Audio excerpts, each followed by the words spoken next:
So, Kim, you were a corporate manager and startup warrior turned freelancer and entrepreneur. For the first 4 years of your freelancing career, you helped tech and foreign companies develop new products and expand their businesses into the Vietnamese market. And today you help clients worldwide break free from their unhappy corporate jobs to build their freelance or entrepreneurial careers. Is that right? Yeah. And as always, let us know if we're missing something. We probably are. It's a very brief introduction, but I hope that this conversation might shed some more light on some more details.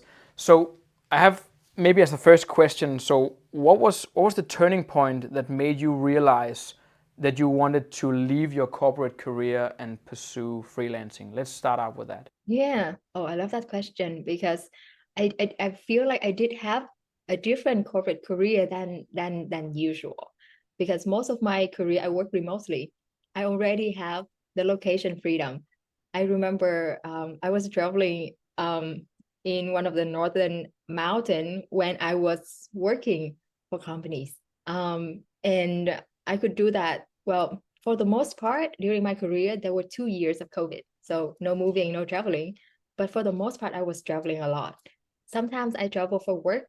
I travel domestically at least 3 times a month. And then at times I travel to South Korea, to Dubai, to New Zealand. It was really great opportunities for me. And other times I was traveling just for myself and then working at the same time. So I felt like I had almost everything. It was like career, it was travel, it was money, it was title.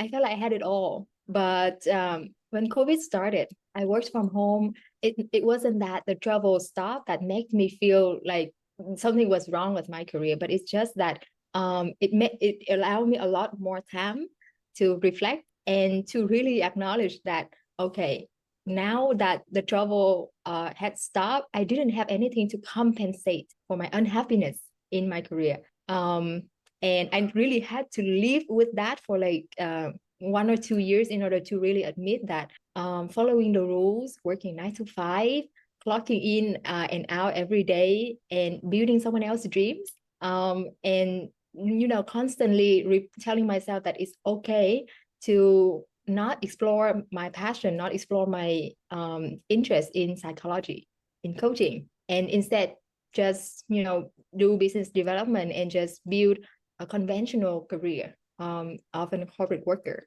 That I keep telling myself that would be fine, but eventually it turned out that it was not fine. And that the first COVID year really woke me up to the truth that it was not okay, even if I had everything and I had the freedom to work remotely. I didn't really like it. So, and also one more thing was that during that time I started to work for tech companies. Before that, I worked for a university. They had a different way of working. And then starting in 2020, I worked with a Singaporean tech company, and they were that really burned me out. Startups were great. At the same time, they were a bit crazy. Right. Both in a good way and somehow the destructive way. They move so fast. And if you were already someone who were hustling, if you were already on the hamster wheel, that you feel like you need to have achievement to prove that you're worthy and that you're successful, then you just keep going and going and nonstop until you feel like you're completely exhausted. And during the first year of COVID, I was seriously underweight. I was like 42 kilograms. If you're familiar with kilograms, that's how we Vietnamese measure our weight. I was like this really skinny person, even more than now. So it was an alarming sign that this career trajectory is not working out for me. So at the end of 2020, I began to hire a coach. I began to invest in career development, in getting professional help in order to help me to identify if corporate career is not what makes me happy, then what is. So this coach that I hired helped me to explore what is my purpose, what is the other talent or potential that I can explore instead of just business development. And from there, I began to like build up an idea of working for myself. Yeah. So that's the story. Thanks for sharing. I have a quick question. Mm, You were, I like how you put it, from the outside looking in, you had a great career, you were making good money, you were traveling quite a bit, you had a job that you enjoyed. Um, uh, and so, for a lot of people, from maybe in the community, that seems like, man, that's a great place to be. I would trade, my current situation for hers. yeah. But you weren't happy. And it took you some time, I guess, some time to do some soul searching. And it wasn't until, correct me if I'm wrong, the end of 2020, first and foremost, when you were thrown into a different culture, a different environment that was much faster than Mm, the more steady, predictable pace that you were used to. Did you mhm. hit a burnout phase? Did you find yourself, this is something that I can't sustain anymore? You mentioned losing weight, but also psychologically, emotionally, were you kind of at your hitting a wall? Were you at your limit?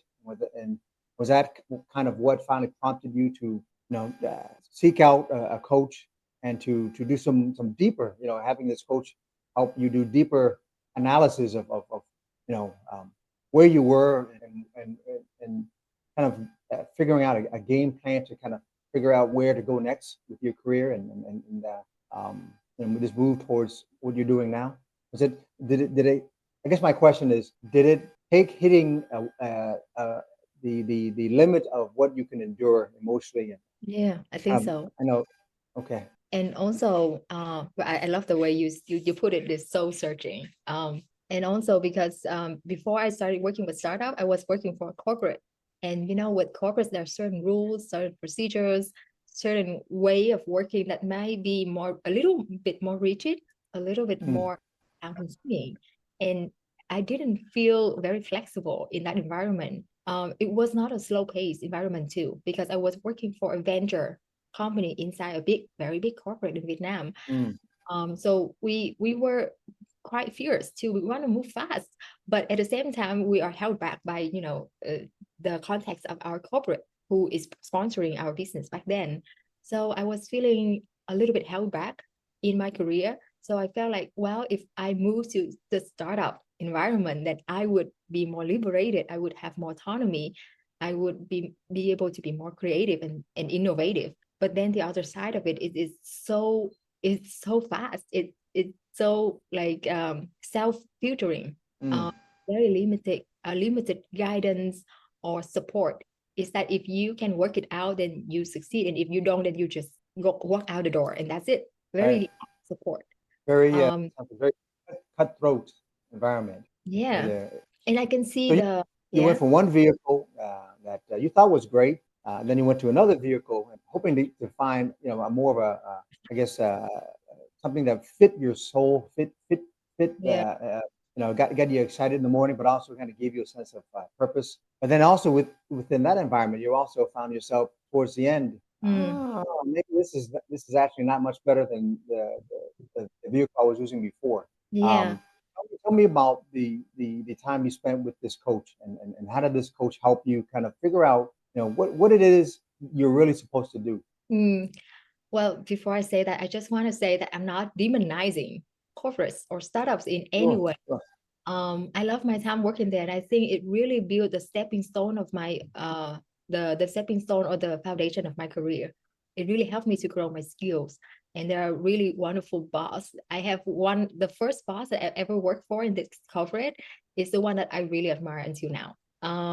It's just that if you have certain mental health needs, or if you value things such as freedom or autonomy, then maybe it does not. The corporate or the startup environment may not provide these things for you. And the question that you've just asked now is my experience working with the coach who helped me to kind of reinvent my career, right? So when I worked with her, I was in a very low point of my career and also my life, because eventually it affects my mental health, my physical health.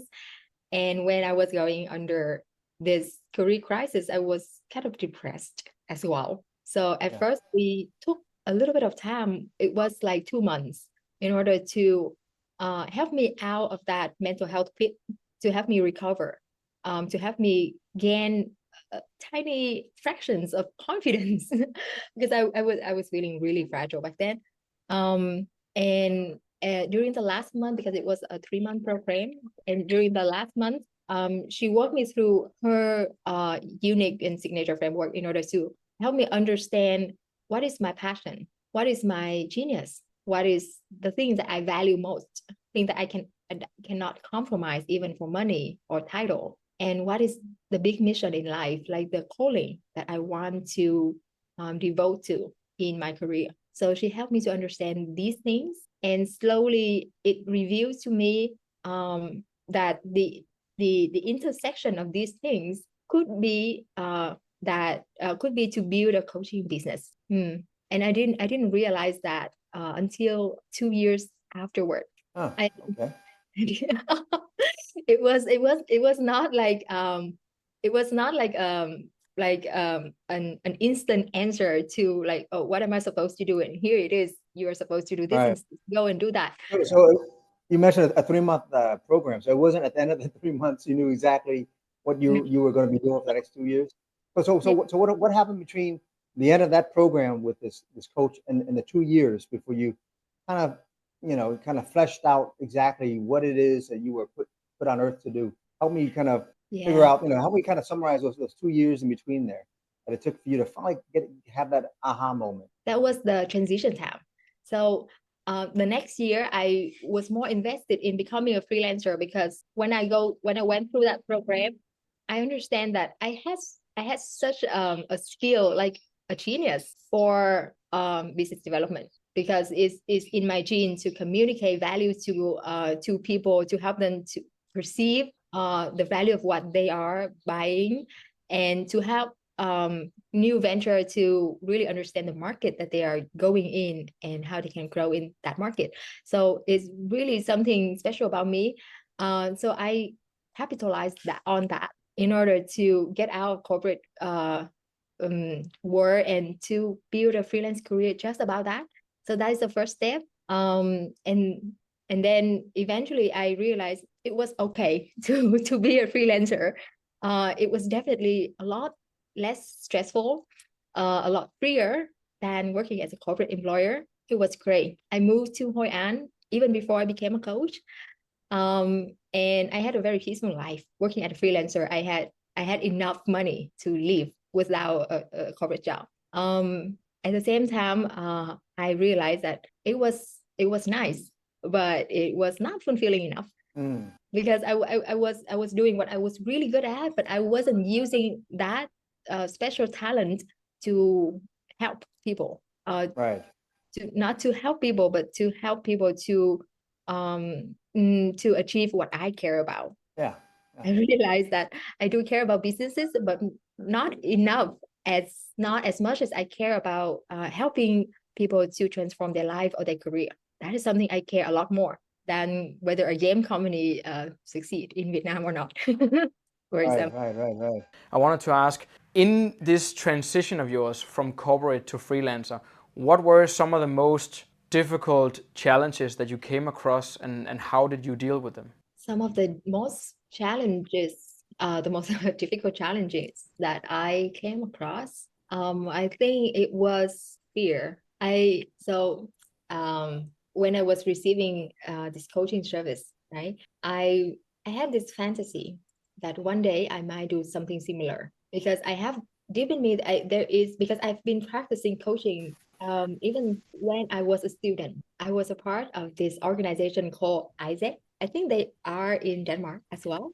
They exist in like 130 countries in the world, and it's a youth leadership program where everybody gets to practice coaching each other. So I practiced coaching. I liked it so much. I brought it to my corporate job. I brought it almost everywhere where I had a friend too. So when I actually received this coaching service, I felt like maybe someday I could become a coach, and I could be doing the same thing. So that was in 2020. But I really held myself back because I was so afraid, because my coach was someone who was really good. She was like really extraordinary. And I felt like I was so small. I was so conscious about myself. I felt so unready to embark on that journey. And also I felt like coaching was something that was so so different from what I was doing, which was business development. So it was like, how can I even make the bridge from doing business development to something like coaching? So I just I got like paralyzed, and I got lost because there was something I want, but I felt so afraid and so intimidated, and I didn't do anything about it. And everything else was not what I wanted. So I was left with nothing really exciting to do or to choose from. So that was my biggest challenge, to overcome that fear and to really believe that I could do that. And what helped you overcome that fear? How did you do that? I know it probably wasn't something that happened in a over a brief period of time, but how did you manage to do that? Yeah, it's true. It wasn't something overnight, for sure. It was at first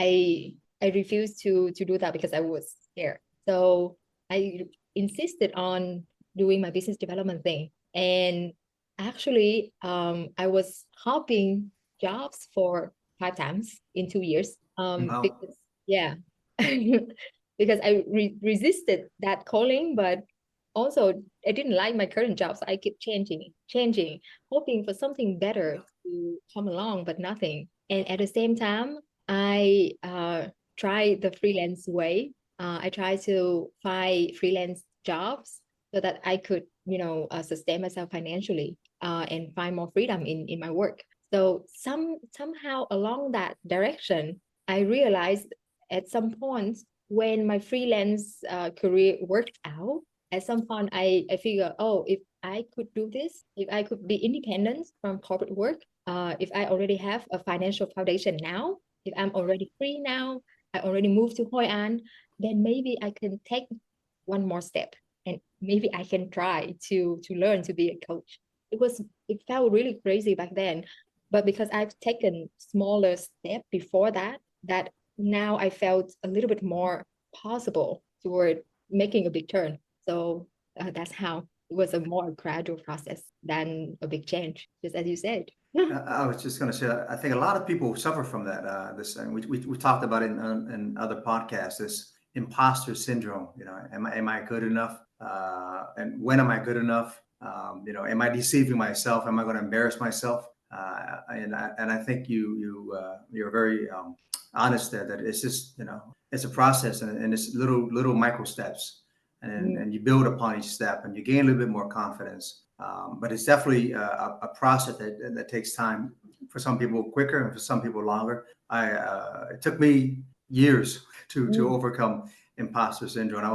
I was taught, just you fake it until you make it, as a common phrase in the States. Man, I felt like I faked it for like a decade before I finally felt somewhat confident. So I really and this is important because I know a lot of women in Vietnam and men suffer from imposter syndrome. Maybe it's a cultural thing. Maybe it's fear of there's a lot of shame, and not, I want to say shame, but in our culture, there's a thing about protecting your face, saving face, that is, and not wanting to put yourself out there and take personal risk. And so I can understand, and I know a lot of people who are in the community face this all the time. And we hear that all the time, actually. I mean, we heard that from some other guests, and I think it's a widely faced issue by many people. And so I really appreciate you sharing this fear of not being good enough. And what do you know if you're good enough, right? And so and what are the initial people that you put your work out? What are they going to say? And unfortunately, that I'm sure you're very confident in yourself, in the sense that you didn't let any maybe initial and negative reactions kind of deter you from what you saw yourself becoming over time. Well, when I first put out like the first launch, like the first invitation to people to take up my coaching offer, there were several inquiries, and some of them were positive and some of them were like, do you have a coaching certification? What kind of qualifications do you have? And back then, when I first started, I did not have any coaching certification or any coaching qualification because I feel like I'm a business person at heart. And for me, to know whether a career direction works out, I need to take experiment with it before I invested in courses and qualifications and trainings. So I did take initial trainings, but I did not take the full course and the full journey to get qualified or to get certified, because that is a full-blown journey. So I didn't have any qualifications or meet any basic criteria that people would expect to coach. And yeah, I just be open to these people and say I was trained, but I was not certified. So it's up to them if they want to take up the invitation or not. And that's okay. Right, and I mean, also based on what we talked about before, imposter syndrome, and now you talk about certification, and you're helping people sort of walk the same path if they want to do that. But a lot of the people, and maybe also a lot of the listeners, the people who are listening to this podcast, are people who want to do the same thing as you've done, but they might also rightfully believe that maybe they're not ready, maybe they haven't yet acquired the skills they need to become successful freelancers, entrepreneurs, etc. So based on your experience, what are some, let's say, essential skills that you should focus on if you want to go freelance and you want to become successful? Well, if you want to be, let's say, something that is very technical, if you want to be a programmer, definitely take a programming course, right? Because coaching is totally something different than that. So if you want to be a programmer, if you want to be a graphic designer, then probably you need the skill, you need the programming skill or designing skill. There's no way of saying that I don't need to learn a skill and I just wing at it. But beside these technical skills, one of the things I figure really important for me, whether I'm leading a freelance career or just a normal career, a corporate career, is the ability to learn. The number one thing is the ability to learn. So that is basic for everyone, right? I see you're nodding. I think this is a no-brainer. But the second thing I think is extremely, especially more important for freelancing or entrepreneurial career is resilience. The ability to get exposed to failure, get exposed to risk, being able to take rejection. Because if you are on a corporate career, if you work at a corporate job for like 2 years or more, you don't get exposed to that kind of experience often. You don't get shut down, you don't get rejected, as if you are pitching for different projects as a freelancer, or if you are putting out invitations and offer to your client as a business owners. So building a freelancing or an entrepreneurial career, especially at the beginning, will expose you to the experience of failing or being rejected even more. And do you deal with that? How do you overcome that? How do you learn from that? And how do you refuel your motivation or your encouragement when you undergo that kind of experience? That is the resilience skill I'm talking about. And also on the other side, I feel that when you're not working under 9-to-5 schedule, you are living quite, I would say, like a weightless environment. Because nothing, it's like, what is it? Gravity-free environment. Okay. That's how like when I first started, because nothing is anchoring me. There's no schedule, no boss.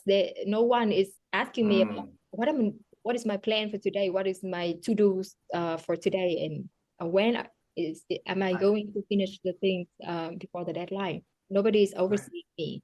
I need the ability to be able to be self-governed. So that means building your habits, building a personal life that support you to work autonomously without getting lost into leisure activity, without getting lost in, I don't know, enjoying life too much, and being able to be productive. Yeah. So that is the Right. second important skill. And you mentioned resilience before, for instance, right? And I wanted to ask you some of these fears, some of these misconceptions that people have about leaving their corporate careers. How, when people come to you and you experience that people have these fears or these misconceptions or mental weaknesses, perhaps also, how do you help them overcome these? Just in general terms, I know it's not a simple thing to explain, probably, but how in general terms do you help people do this? Okay, how to help people overcome the fear of getting quit? Help them to start small. Help them to start. So beside the psychological work, right? I do need to work with the clients through their past. I don't know if they have any past traumas, any emotional wounds that make them think lowly of themselves, and make it difficult for them to get exposed. Beside that, I think one of the key things is to help them to start where they are, start immediately, and start very, very small. Because most of the time, people wait, they take time to wait to get ready. Maybe they will try to learn a course. Maybe they will try to work for more years to earn experience and to build their credibility and earn more validity. That's what they tell themselves. But in fact, what they may be doing is just buying more time to feel ready. But yeah, you know Yeah, that yeah, I know that very well. because Absolutely. I know that too. Back then, I also spent 2 years to like way to get ready. So in order to capture that, I just help my client to start immediately right where they are and make very, very small step, as small as possible. And it doesn't have to be visible to other people around them. It doesn't have to be a big thing. Just research about you this new direction. Talk to some people who are practicing that direction. Build up a concept, just do this visible work at first. And the more they do it, the more they gain momentum and they gain some more confidence. And most importantly, they have more information and more clarity. And they feel like they feel more motivated and they feel as if the next step is more informed, it's more shaped, and they're more eager to go along that direction. Yeah. Yeah, this is interesting, I think, because that there's going to be very different opinions. You're gonna ask this question to somebody, and they will tell you, just throw away everything right now and just jump into it. That's going to be the best way. And others, and I think that this might, in some regard, be a more honest, but at least also an advice that might, I think, that people might be more inclined to listen to, right? If they sort of get, and that is this advice that you should accept gradually working towards something and accepting this gradual process. Because I also think that a lot of people feel like if I don't reach success by tomorrow, then I'm a failure, right?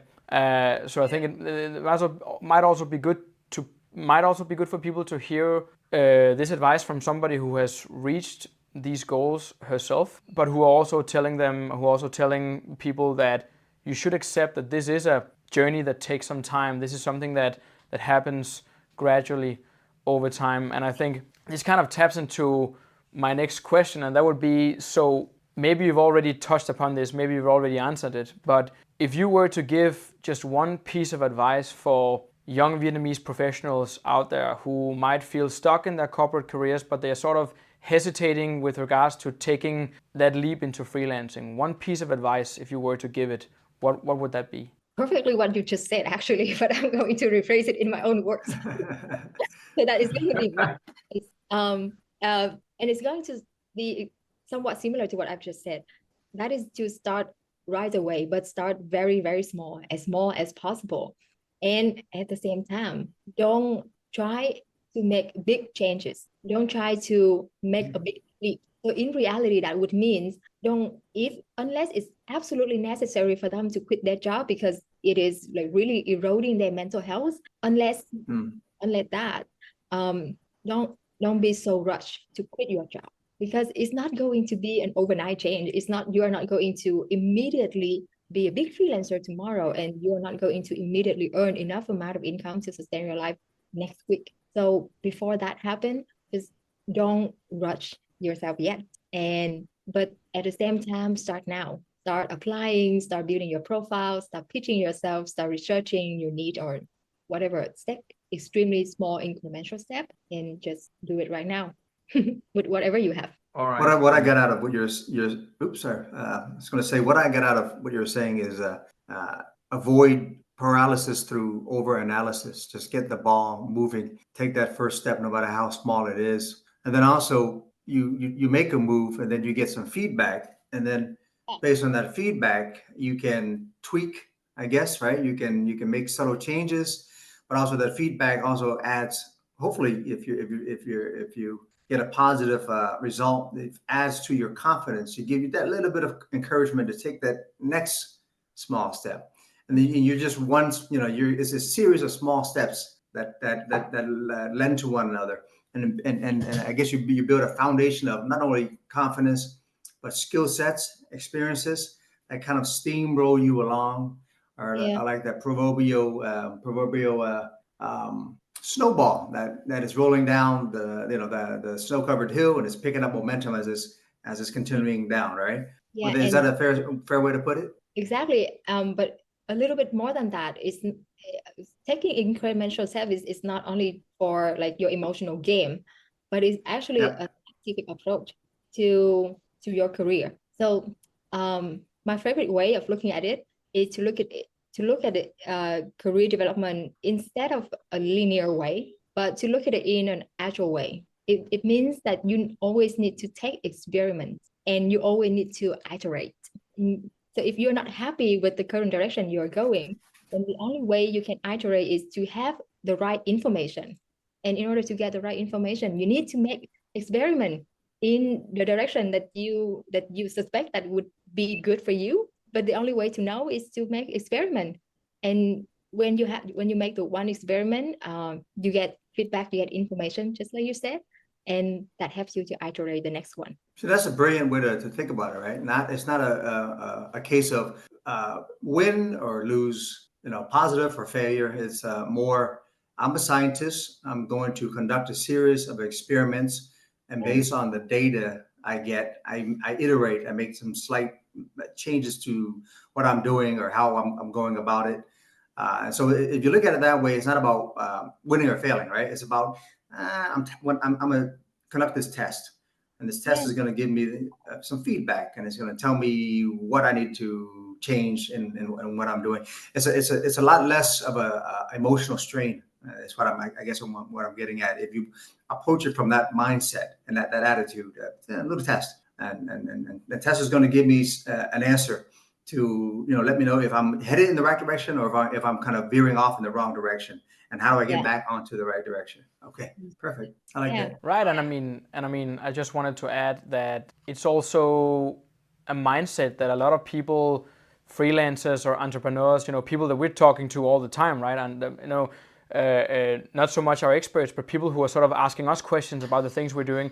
A lot of people think that building life as an entrepreneur is about basically getting lucky, right? Jumping into it and then hoping that everything turns out all right. So what I hear you say, and also what you said, Anne, about being a scientist, is actually you create your own success, but you do it in a less risky, more smart way, where you set yourself up for, let's say, the next step that you're going to take towards success, right? By constantly getting the feedback you need to readjust your actions and to set up your life and life structure, work structure in a more let's call it efficient manner.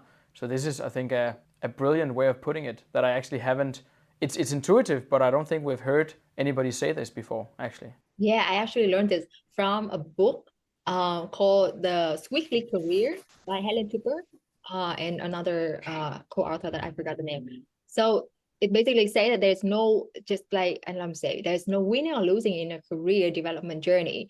It's just that nowadays careers are not linear. Just like before anymore, we don't take a job and work on it for years like our parents did. We don't do that anymore. Career is now always evolving, and it's always changing not just the job, but the employment type as well. So what you are doing, even if you don't job, if you quit a job, if you hit a dead end and you have to leave that corporate life or so on. These are just a series of experiments, and you are just, whenever you start a new type of experiment, you're just starting a new hypothesis. Like back then, I made a hypothesis that startup would be better for me, and I tested it, and I tested it, and it got the data that okay, it was not better. It was better in some way, but then in other way it was not. So I tested with the freelance direction, and then I tested with an entrepreneur direction. So it's just a series of hypotheses and experiment and iteration. It is, and I actually think a lot of the people who are listening to this, a lot of people, we talked about imposter syndrome, fears, misconceptions. I think a lot of people will be inspired and motivated into, now we're not going to call it, we're not calling it taking the leap, but a lot of people are going to be motivated into working towards this goal or this dream of theirs, because they are now hearing that it's not about risking your family and everything that you have already. It's about working strategically and gradually towards that goal. So I really hope that people are hearing this and thinking, okay, this is actually there might be a less risky and smart way towards doing this, towards achieving this. So yeah, absolutely brilliant. Well, first of all, I want to say that there are going to be different interests, within for people within the community, right? Some are just looking to seek remote work, and some want to transition maybe into possibly doing freelance work. Both decisions, both courses you take are fine. I think what we want to do is just kind of share with the community different paths, and for those who are taking a certain path, how they go out thinking about it and how they have gone about building their lives to accommodate this different path, right? The different vehicles to get to where you want to go, and it's hard to say which one is better.